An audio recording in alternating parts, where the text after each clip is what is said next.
Yes, so you're welcome on board Breakfast Fiesta. The perfect way to start your morning. A very good morning to you.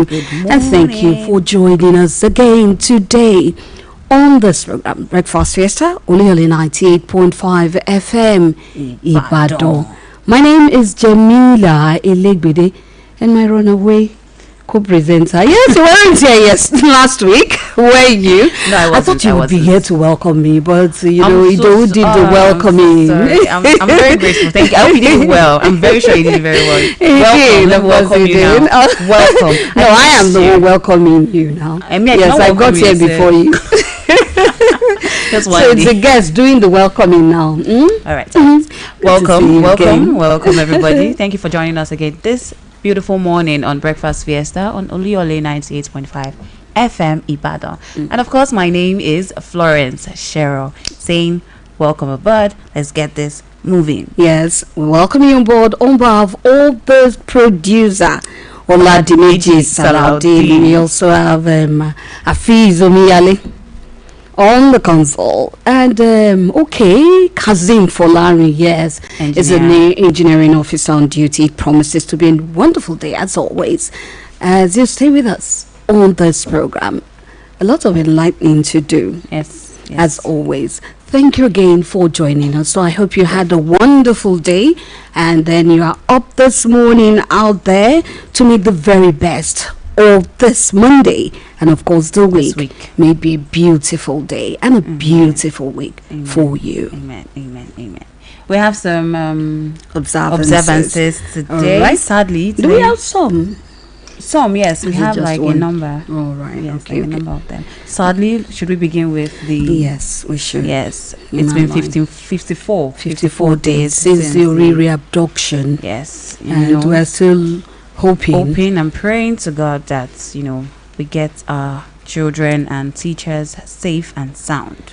I don't know, every time I mention it or every time I think about it, I get emotional, It's quite You sad. can't begin to imagine the trauma those children must have gone through. 54 days. Yes, they're still going through it. We hope that everything that's been done is hastened up so we can welcome them back very soon. And to their families, we say we pray. Our hearts are with you. You are reunited with them very soon. Very soon. I know a lot has been done to see to their safe rescue and return. Yes. And like you said, we are hoping and praying that this will be hastened up. This will be all of these activities or measures would be hurried up so that we can bring them back safely. We also want to commend all of the efforts, all of the agencies, the efforts of the government that have been put into this already. There have been a lot of breakthrough and clamp down on bandits and criminals in the past few weeks. Had any for months now. We've been having a lot of breakthrough. So we pray it does. Especially ending of the year and coming 2027. We just pray we are able to put everything. It remains calm like this. Let's put it like that. We're able to put an end to it thoroughly. Amen. Also, today is World Rural Development Day. Yeah. This one is proclaimed by the United Nations Assembly. It highlights the importance of investing in rural communities to eradicate poverty, reduce global hunger, and drive sustainable development. We talk about the problem of rural-urban migration. But the thing is that if we make our rural areas conducive, people will not have to leave. Yes. So when the right infrastructure are put there and they are taken care of, you have the infrastructure, you have everything in place, people will not have any reason to leave the rural area. Exactly. Breathe in fresh air. We have everything fresh. They sustain even we, the people in the city. Mostly they do the farming. Yes, our food baskets are there, so we can't just afford not to pay attention to our rural areas.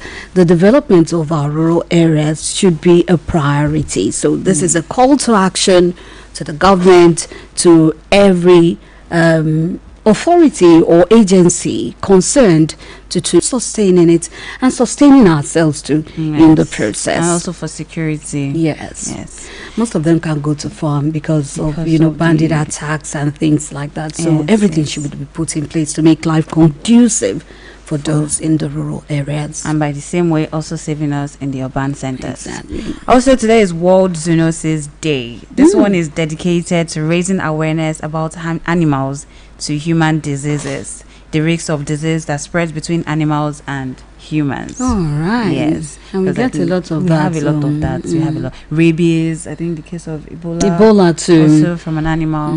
So today is also some from monkeys. So just be careful. Even Lassa fever. Exactly. Also. So let's just be careful. Today we are raising awareness. Take care of yourself. Stay away from animals. People that love dogs, like you get rabies from dogs too. So just minimize contacts. Exactly. I know we love them. They are fluffy and beautiful. They are. They can be adorable. Very, very. But still stay safe. Yes, stay safe. And that's all we have. All right. So we'll be taking a music break before we move on to the next topic. But before we take that break, the thing is that the rains are here and ravaging already. Yes. All right. All through the weekend. It actually rained. Like in Ibadan. Yes, it did. Before you know, it started again. You're looking at the sky. It's sunny. Well, we'll be talking about all of that, especially with the scary videos we saw from Lagos.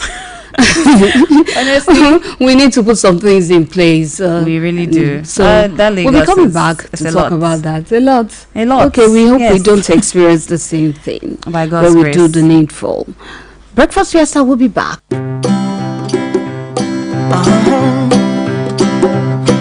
If you ever find yourself stuck in the middle of the sea, I'll sail the world to find you.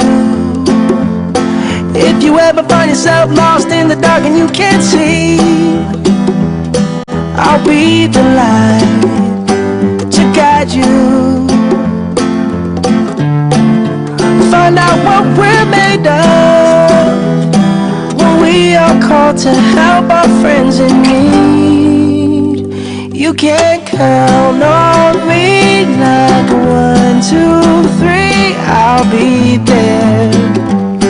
And I know when I need it, I can count on you like 4, 3, 2, and you'll be there. 'Cause that's what friends are supposed to do, oh yeah. Ooh.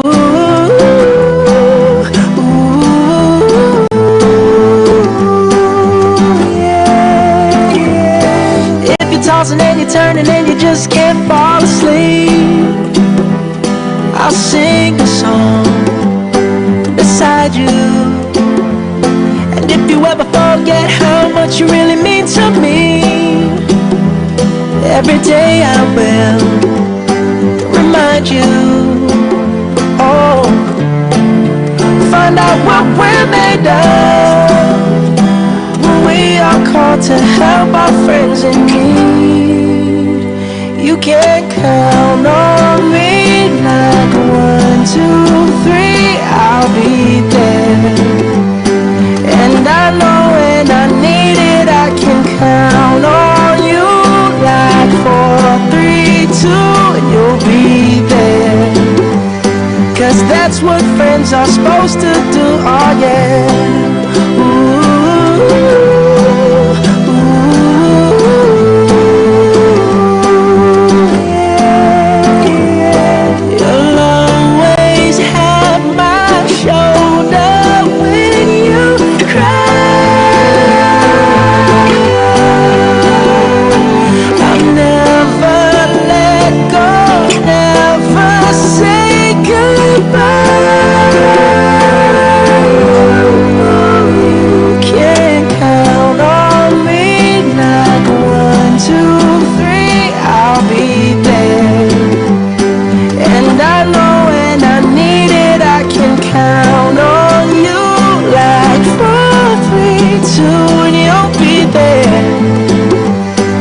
That's what friends are supposed to do, oh yeah.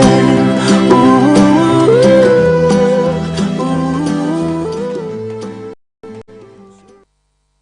You can get drunk when you start your day with breakfast fiesta, ensuring that you begin your day on a bright and productive note, bringing you an array of topics from different spheres of life, informative, entertaining, with all the spice to make your day just right.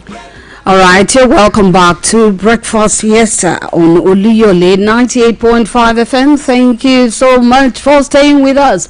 Bruno Mars there in Count on Me. And you can always count on us. And count on your neighbors too. Your neighbor? Yes. All right. Okay, so. Yes, we have our guest with us already, Mr. Moses Abolari. And what are we talking about? We're talking about keeping flooding at bay. At bay, yes. So, according to the reasons are here, like I said, and according to an earlier research prediction by the Nigeria Meteorological Agency (NIMET) and the Nigeria Hydrological Services Agency, some states are at a high risk of flooding, Oyo State inclusive. Now, Oyo State will not forget in a hurry the Oluyole tragedy and disaster, and then we have the August 26th, 2011 flooding in Oyo State that did not just claim properties but also claimed several lives. Okay, so before we say may we never experience that in the future, and that's our prayer, may we never have to go through that as a state and as a country. But what measures do we need to put in place, and what do we need to do? Today on Breakfast Fiesta, that is going to be our focus, keeping flooding at bay. And our guest is here. Our guest is Mr. Moses Abolari. He's a Chief Search and Rescue Officer, NEMA Ibadan Operations Office. Good morning, sir. Glad to have you join us this morning. You're very welcome. Good morning, ma. And then the viewer, good morning. Yes, all right. Thank you. So there were a lot of videos on social media everywhere last week about the flooding that took place in Lagos State. Yes. A lot of people have said that, well, this is because Lagos State is a coastal city, so Lagos is prone to that. But we've already had a prediction earlier by NIMET. Do we take this as a sort of warning, or do we just, just put it off like because it's a coastal city, it's normal? Thank you very much. You said something now that we pray that we will not have it again. But that's just the language of Nigeria, that we will not have disaster. But disaster, to some extent, is inevitable. Disaster or flood is a threat, a menace to our society. Flood or flood disaster is one of the major environmental challenges we have in Nigeria today. And it occurs when we have excessive water or rainfall in our the land, causing widespread environmental, economic, human loss. Over the decades now, Nigeria have experienced the frequent flood. You recall the one that happened in Ibadan, the Ogupa, in 2011.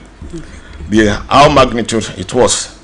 Ever since, we have been experiencing frequency of this, but thank God on the part of the government in the area of preparedness, mitigation, and response in order to reduce the impact of this flood disaster.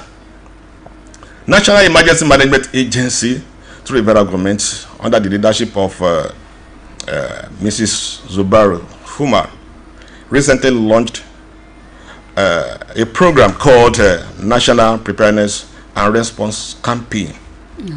It's a downscaling exercise, and then it's a strategic plan, acts or based on the prediction of NIMET, the seasonal climate prediction, and then annual flood outlook by the NISA.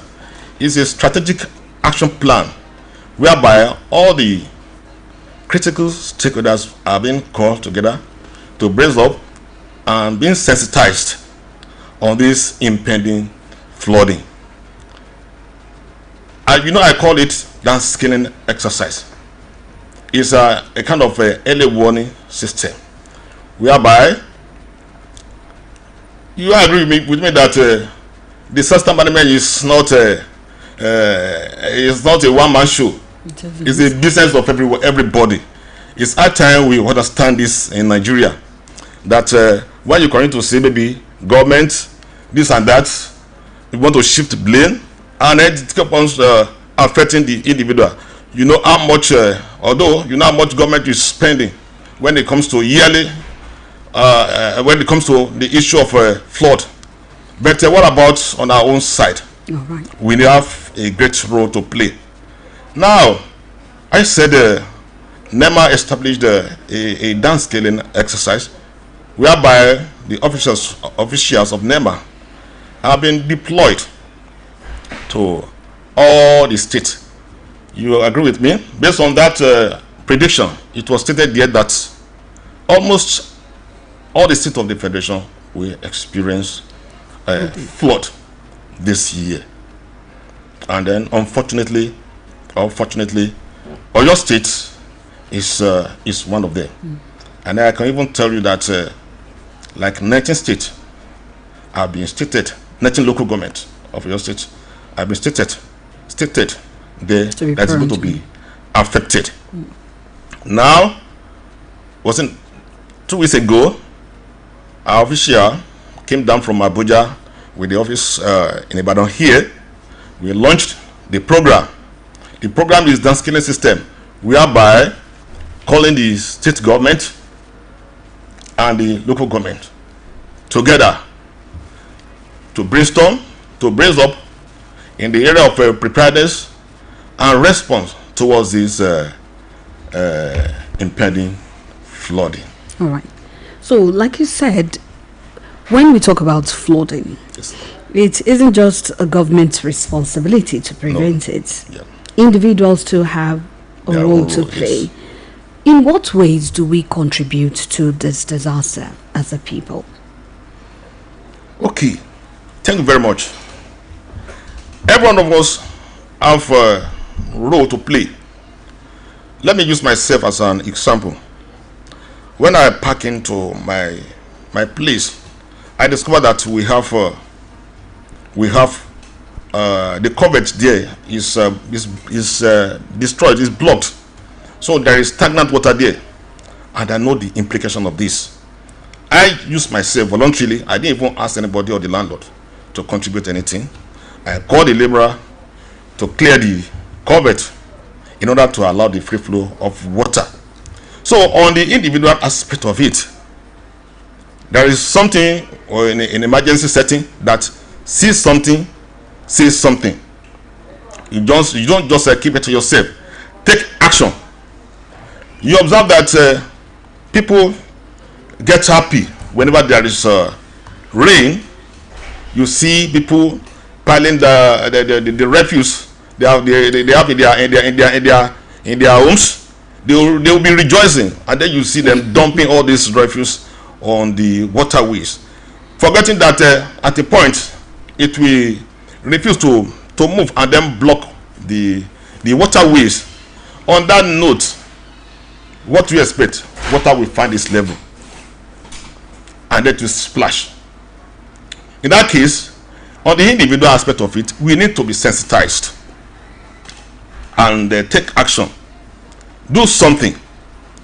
Don't allow water to get to cause disaster in your house that will create a kind of a loss of properties or lives.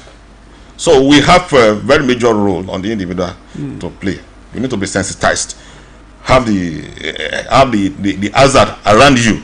You know the implication of what you are doing, and then desist from that action. So speaking about what you are doing and our contributions to the flooding, what are the activities that are contributing? The rise in flooding this year is different from other years, except for the 2011 issue that happened. What exactly is causing excess flooding this particular period? Because said July to September and November would be the peak period for flooding. So what exactly is causing it? We've been having rainfall over the years. Why is this particular year so different and is bringing flooding? Okay, thank you very much, ma. The issue of a climatic change is a major case in this regards, and then we can't rule it out. Flood can be caused by natural events or human induced. On the part of the natural event, the only thing we can do is to reduce the impact, even if at all that happen, is to reduce the impact. And then those people that have their building on the flood prone area, the only thing is just to evacuate or to leave the place and go to a safe area. But on the aspect of the human induced, all these activities causing flood, we need to desist from those actions. This year, just like what I said, when we have excessive rainfall, water is you don't have power over it. Rain must fall. It's a natural thing.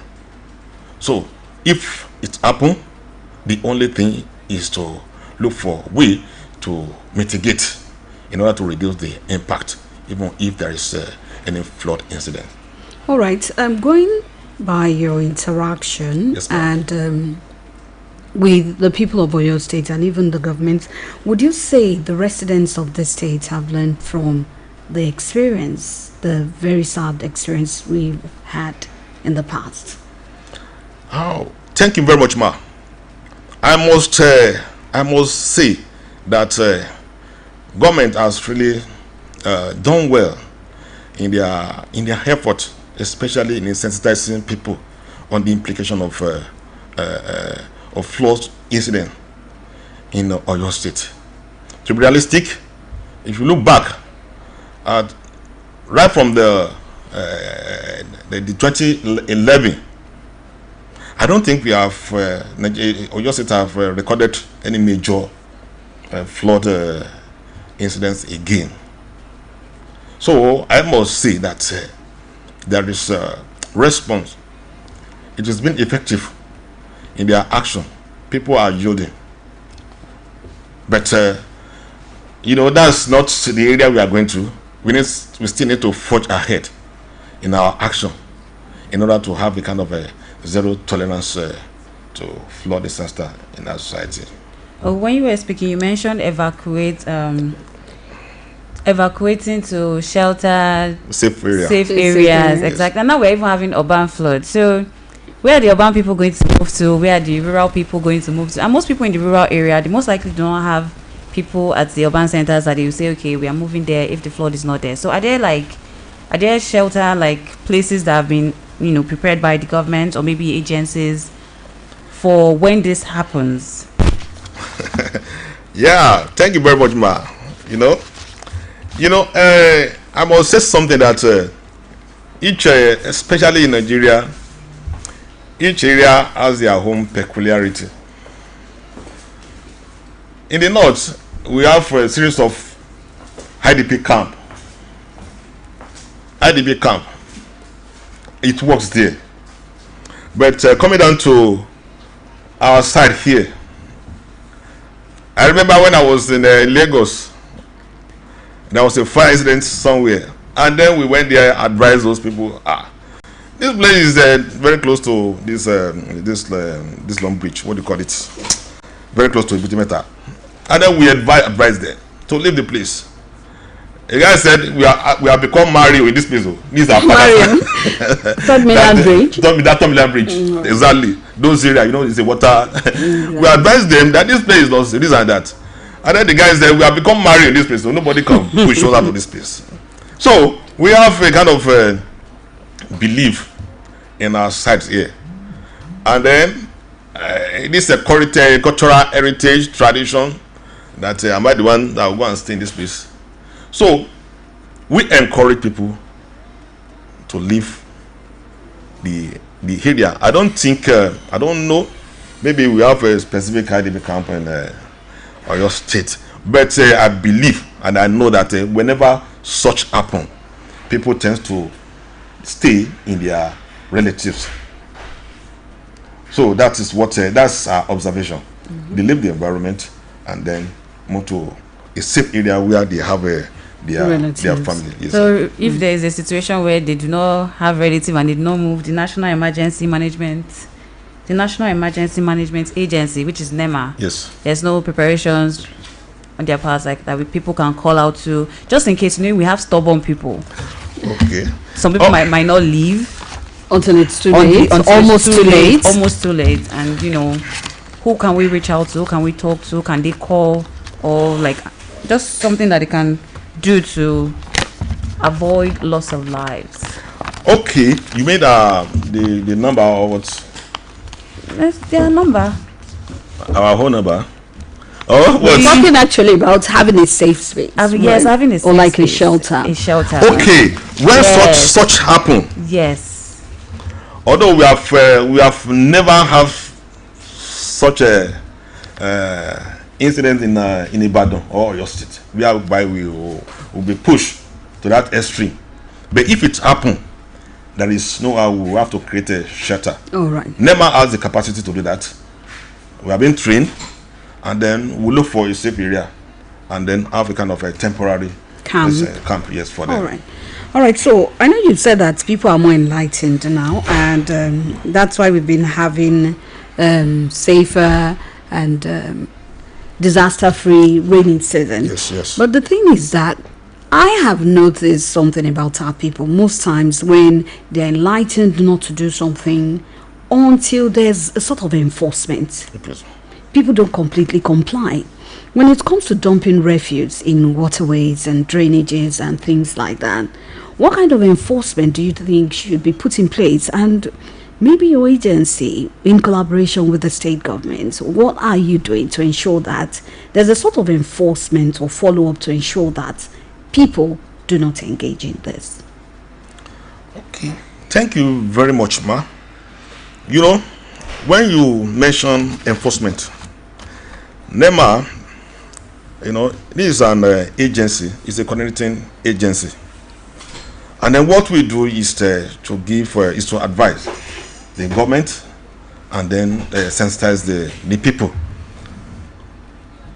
We always advise the government that just sometimes you need enforcement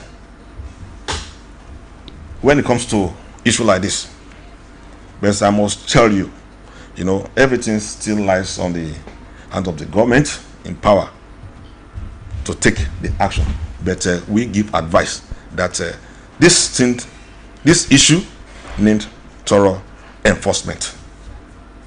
Speaking about the enforcing of laws and to make people comply, building on waterways is one of the causes of flooding, right? Yes. So how are they regulating probably houses that have already been built before they knew about it, maybe before they learned about the information? What are they doing about that to avoid flood that would lead to destruction of property? I said, in any situation we find such case, and then we are being called attention, because I remember there was a time somebody wanted to this is not about flooding, wanted to build a filling station in the place, and then our attention was called. We got to the place.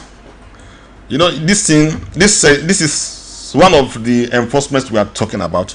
NEMA has no capacity to stop the person, but we have the critical stakeholder, the stakeholder. There are agencies involved that are in charge of this.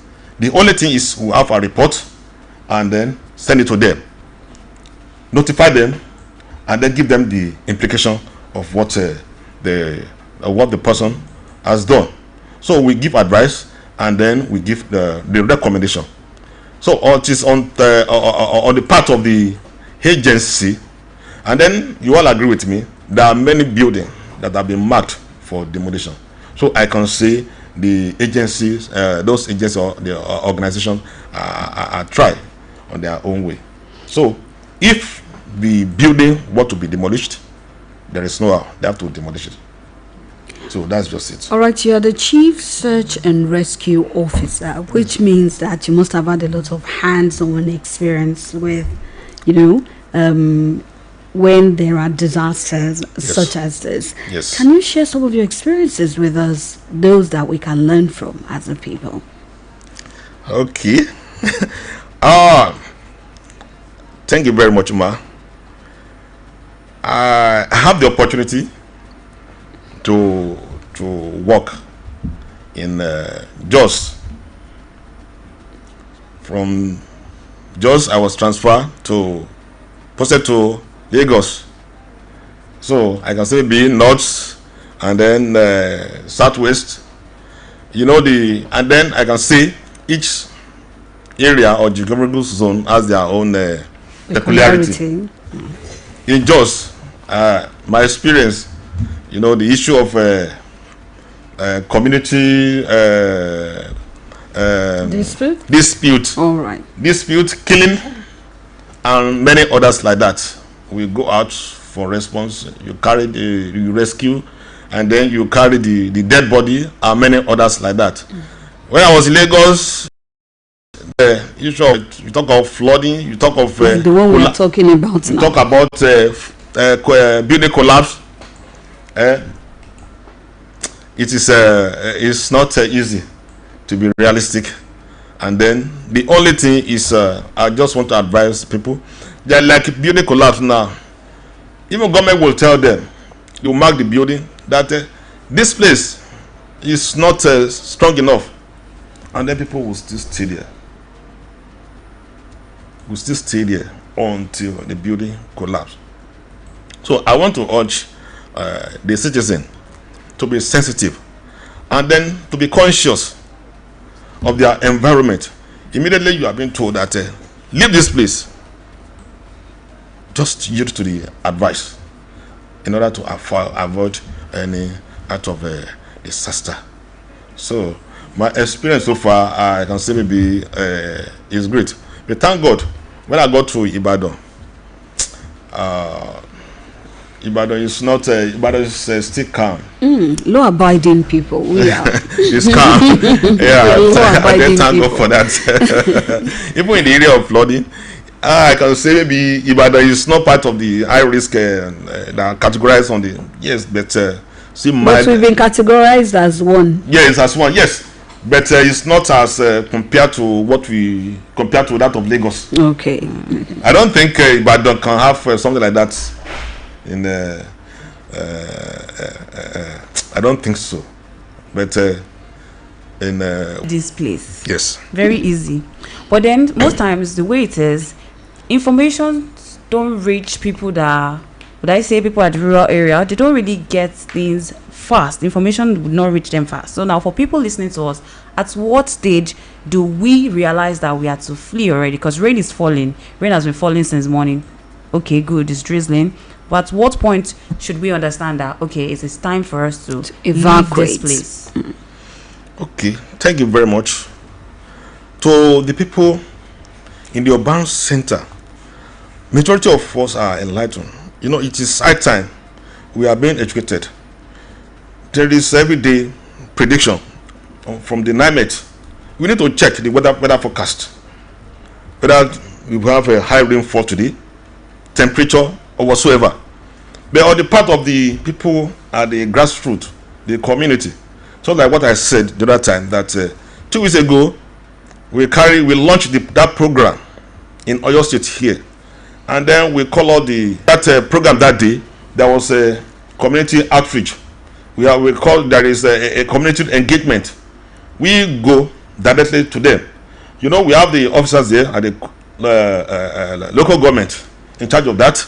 They need to carry out this responsibility, and then from day to day, without being told, we all know the period we have now, this period of rainy season, so that we should expect a lot of this activities at this time.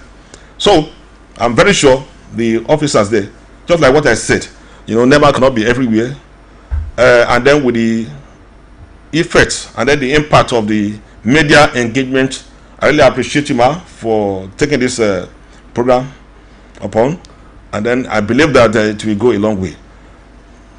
I believe that many people are listening to radio every day, so I want to urge you to help us disseminate this information. And that's what we are doing now. And then I appreciate you for that, ma. So I believe people listen to radio. Even today, when I was coming, I drove, I carried some people. Somebody put radio on his phone and was listening to radio. So people need to be sensitized. You need to be conscious now. You need to get information. So that local community, people need to be sensitized. I advise them, listen to radio. Listen to radio. Those days, our parents know the way. When they see the cloud, they know that this rain is going to fall today. They know this one is going to be heavy today. By then, you need to be, if you know that your area is not safe, you just have to leave. Don't take that risk. Leave the area immediately. So once it starts raining and it's heavy, we should just leave. There's no maybe a process of the water has gotten to a level, or maybe it's not flowing, it's not moving. Something that we can notice. That is why that is already a problem. Thank you very much. That is why I said, this our life. It's very important. Why do you want to take risk? Like me now, if I observe rain want to fall like this, I don't go out. I hate it. I don't go out at all, unless maybe it is compulsory. But I don't go out. Why should I risk my life? So it's better, so far you have the opportunity to go to a safe area. The best thing is just to leave. Many people don't have the opportunity to not leave their house because rain is falling. Because you're going to work, school. There's something to do outside, so you cannot just remain in your house because it's raining. Yes, I quite agree with you. But we are all human beings. You be the victim of the circumstance which happens. And then you see people being the victim today. So the best thing is to use to the advice. All right. Sometimes we have seen videos and we have heard of cases where people feel that they can navigate the flood, that they can navigate through the floods and escape or will not get hurt. But several times as well we have seen floods, submerging cars and even people getting drowned. What advice would you have for such people who feel they can always navigate their way through it? Thank you very much. That is why you must know your evacuation route. If you perfectly know your evacuation route, it's okay for you. But our advice is that if there is any incidents of flooding or flood on the road at a level in your car, the advice is that don't risk it. The best thing is just to move back, allow the water to subside before you take any action of movement. And then if you are walking with your leg, if you observe that that water is reaching your knee, the best thing is just to go back. Go back.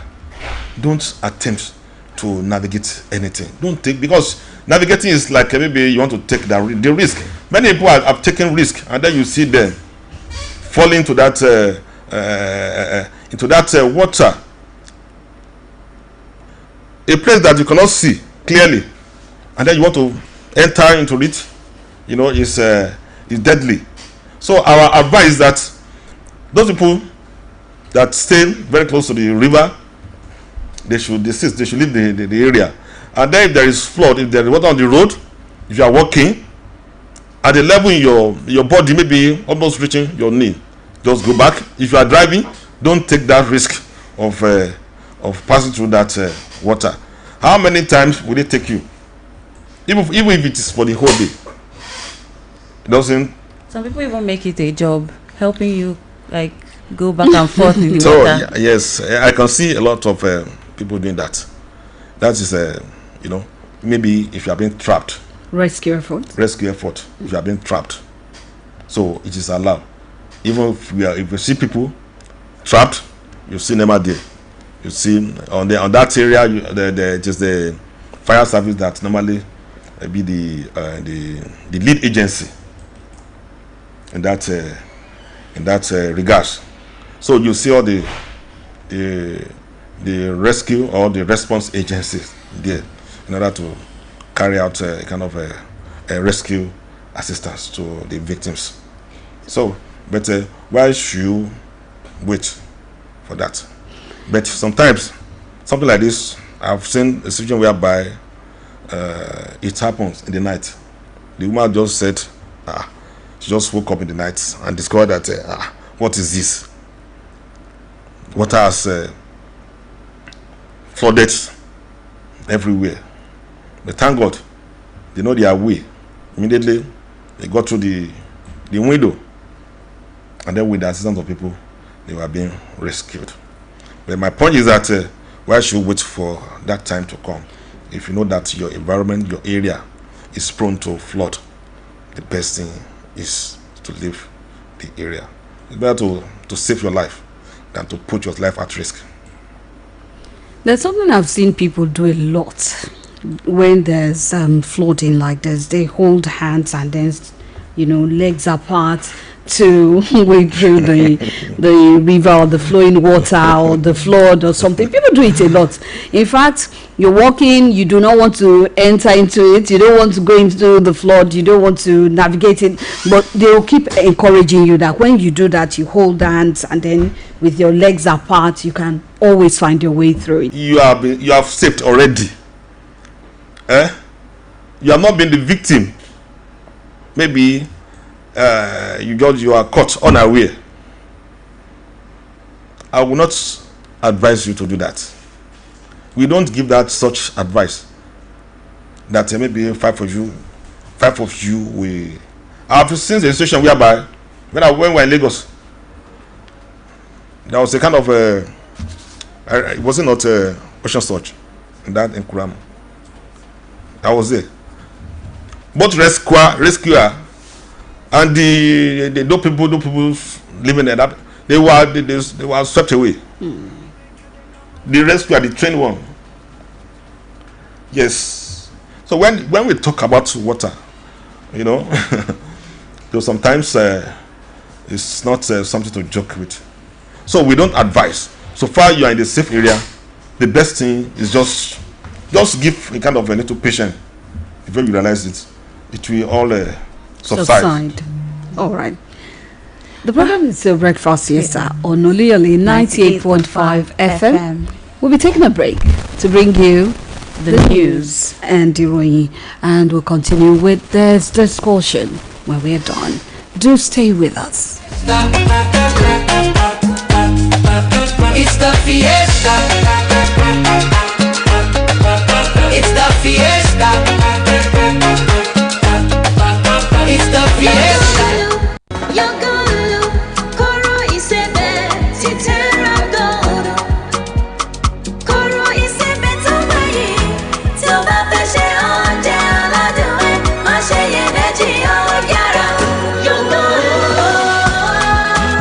Òkè kọ́kọ́ ó wà ní sẹpẹ́ fáàsì ọbẹ̀ àtàdídí àti jọ̀lọ́ọ̀fù aládùn yan àìmọ́ ọlọ́gbọ́n yan góòlù kóró ìsebẹ̀ Terragold.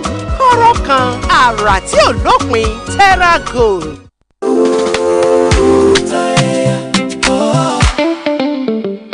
Dropping a cube, let the flavors flow. Watch every meal, steal the show. Terra, ooh, Terra. Aroma rising, filling the room, turning dinners a joy to consume. Terra, ooh, Terra. Terra Cube, unwrap joy, unleash taste. Yé mọ̀já mọ̀ tó ń dé lọ́dún ní o, èkúrú rẹ̀ rè o, obì rẹ̀ rè o, ègbò rẹ̀ rè o májì àtúnríjà omíyalé mọ́ o. Yemọja nìkan ká bẹ̀ ẹjẹ́ abẹ́ra wa bàbá ti dalẹ̀ sójú àgbàrá mọ́ omi ò ní yalé wa. Oluyole FM onjalala bí ọmọ àwélé ó já gàràgà ní fara olùkọyìn tètò tó ń retí ròyìn ní yùngbà ajídára bí ìṣù ẹ̀ ló fi ká fábẹ́lá tẹ̀ ẹ́ 98.5 FM ìkòkò ọbẹ̀ fún gbogbo ẹlẹgbẹ́ tó kù máa gbọ́ lọ. From the city of Ibadan, the home of ancient warlords, in the Pacesetter state, this is Oluyole FM 98.5 Ibadan. Oluyole FM 98.5. It's 11 o'clock.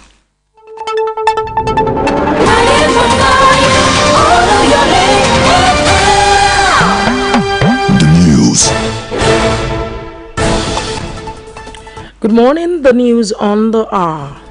Let's begin with reporter the Minister of Humanitarian Affairs and Poverty Reduction, Dr. Bernard Doro, has called for sustained international humanitarian financing and stronger strategic partnership to support vulnerable populations, particularly in countries facing growing humanitarian and development challenges.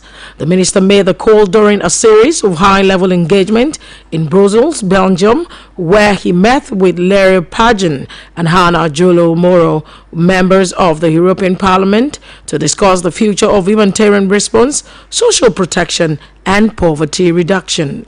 Dr. Doro highlighted the need for government and development partners to maximize the limited development resources to transitioning from fragmented intervention to more coordinated, efficient, and results-driven system capable of delivering sustainable outcomes for vulnerable population.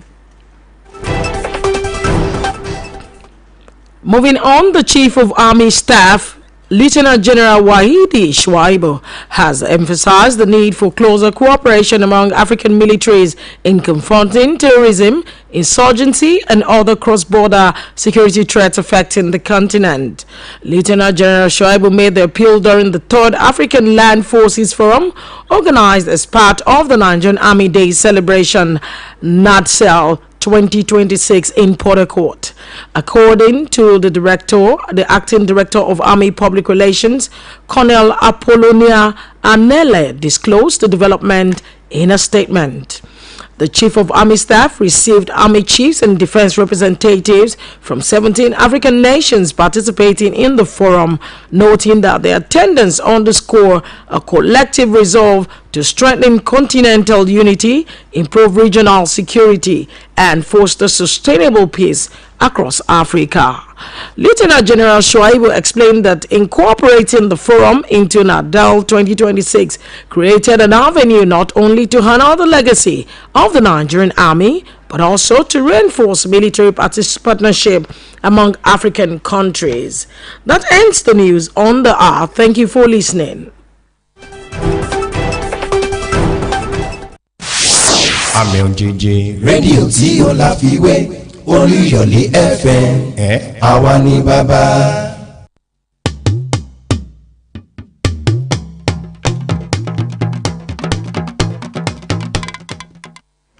Ẹ káàárọ̀ ìròyìn ní ṣókí. Mínísítà tó wà fún ìdẹ̀rùn aráàlú àti kíká ní ìṣẹ́ńlẹ̀ ọ̀mọ̀wé Bernard Doro ti dábàá ṣíṣàgbékalẹ̀ owó ìrànwọ́ tí ó tọ́jọ́ fáráàlú àti ìbáṣepọ̀ tó lágbára láti lè ṣàtìlẹ́yìn fáwọn tó kù díẹ̀ káàtó fún pàápàá láwọn orílẹ̀-èdè tó ń kojú ìpèníjà tó ń bá àwọn èèyàn àtàwùjọ fínra. Mínísítà sọ̀rọ̀ ìpè yìí níbi onírúurú ìpàdé tí wọ́n ṣe ní Brussels lórílẹ̀-èdè Belgium, níbi tó ti ṣalábàápàdé àwọn ọmọ ilé ìgbìmọ̀ ilẹ̀ Europe méjì, Larry Pageant àti Hannah Jalo Moro, láti jíròrò lórí ọjọ́ iwájú bí àwọn èèyàn ṣe máa ń tètè rí ìrànwọ́ lásìkò pàjáwìrì, ààbò àwùjọ àti kíká ní ìṣẹ́ńlẹ̀. Ọ̀mọ̀wé Doro sọ ìdí rẹ̀ tó fi yẹ káwọn ìjọba àtàwọn tó nìkan ṣe nídìí ètò ìdàgbàsókè ọmọnìyàn láti ṣàmúlò ìwọ̀nba àwọn nǹkan àmúṣọrọ̀ láti má tún tó bá orílẹ̀-èdè yìí àti dídágbálẹ̀ àwọn ètò tí yóò mú kí àfojúsùn ìjọba wá sí ìmúṣẹ lórí àwọn ètò tó ń ṣe fáráàlú. ọ̀gá àgbà iléeṣẹ́ ọmọ ogun ilẹ̀ ọ̀gágun wahidi shuaibu ti tẹnumọ́ ìdí rẹ̀ tó fi yẹ kí ìfọwọ́sowọ́pọ̀ wà láàrin àwọn iléeṣẹ́ ọmọ ológun orí ilẹ̀ nílẹ̀ adúláwọ̀ láti lè kojú ìpèníjà ìgbésùnmọ̀mí ìjínigbé àtàwọn ìdojúkọ ètò ààbò láwọn ẹnu ààlà léyìí tó ń ṣàkóbá fún ilẹ̀ adúláwọ̀. ọ̀gágun shaibu ló rawọ́ ẹ̀bẹ̀ yìí níbi àpérò àwọn iléeṣẹ́ ọmọ ológun orí ilẹ̀ nílẹ̀ adúláwọ̀ ẹlẹ́ẹ̀kẹta rú ẹ̀ èyí tó jẹ́ ara àwọn ètò tó ń ṣàmì ọdún iléeṣẹ́ ọmọ ológun orí ilẹ̀ NADTEL 2026 tó wáyé nílùú Port Harcourt. adelé olùdarí fẹ́tò ìròyìn níléeṣẹ́ ọmọ ológun Colonel Apollonia Anele sọ̀rọ̀ ìdàgbàsókè yìí nínú àtẹ̀jáde kan.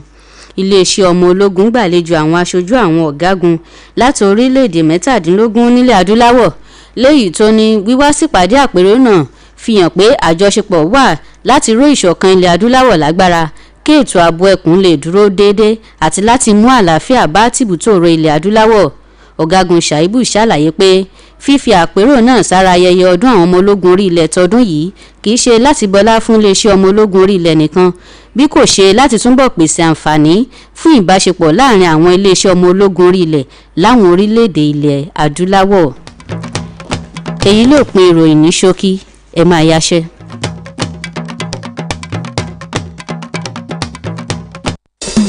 Oluyole FM Onjalala Onja tòòròtò Oluyole FM Òkìlẹ̀ létí Oluyole FM ó báradọ́gba kìíní sìn bí ọmọ àwélé ó já gàràgà ní fara olùkọ́ni tètò tó ń retí ròyìn ní yùngbà ajídára bí ìṣù ẹ̀lú fi ká fábẹ́lá tẹ̀ 98.5 FM ìkòkò ọbẹ̀ fún gbogbo ẹlẹgbẹ́ tó kù máa gbọ́ lọ.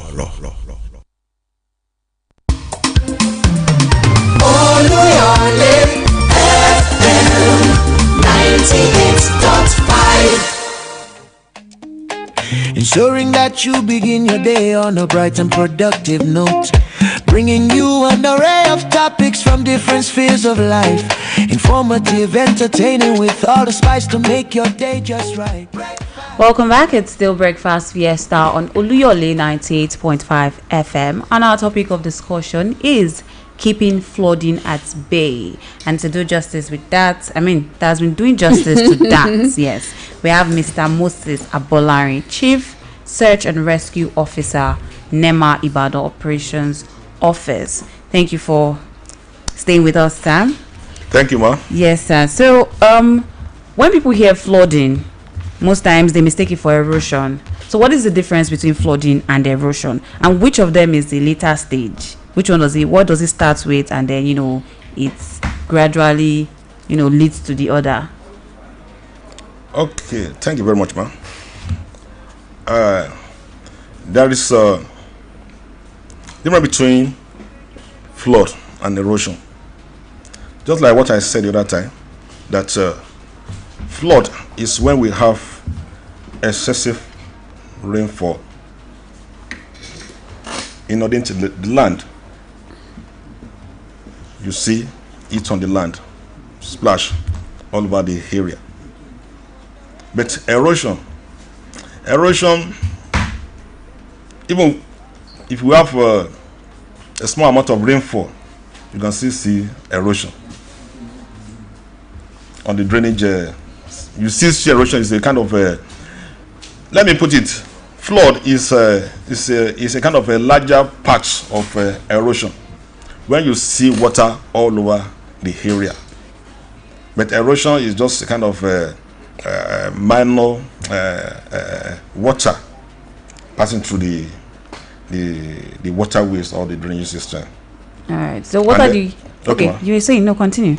And then most time, erosion doesn't have impact or effect on or implication on people, except when it become a serious one, like a gully erosion, whereby you see the land maybe kind of a expansion. You see that dredge there, whereby if care not taken and this is not blocked, or if something is not done to it, maybe you have a kind of a gully erosion around this building now, and then you didn't find way of blocking that way, and then it will be dredging the land gradually, penetrating the building. Before you realize it, the building becomes weak and collapse. But flood will splash all over the area, penetrating your home, your property, and then you see if cannot, you maybe think that this is the river, here or whatever, and then if you it can be drowned as a result of it. So the difference between erosion and then I can say maybe flood is a kind of a larger aspect of erosion. Can erosion lead to flood? Erosion cannot lead to certain extent, because if erosion cannot, you can't control erosion. Erosion is a kind of a water coming down. It's a channel coming down, and then maybe you get to a stage, and then maybe you have your drainage system. You have this one. When you get to a place, they fail to have their drainage system in there. What will happen was that water will find its way, and then will splash over the area. It becomes a kind of a deposit for that water, and then the area becomes flood. So it's a gradual process, and then if care not taken, it can lead to flood in that area. So that's how erosion can lead to flood in your area. And what you all right, in urban areas now, we have warnings and things like that, but in the rural areas, no, there's no warnings. Okay, just like what I said at that time, that there is ongoing program. It's a early warning system, and then we embark on engagement. NEMA is not the only one, and I said that it's a dust scaling exercise whereby we involve all these critical stakeholders, both at the state level and then the local government down to the community, to be sensitized on the impending flooding. All this is just about information. We teach them, we let them know the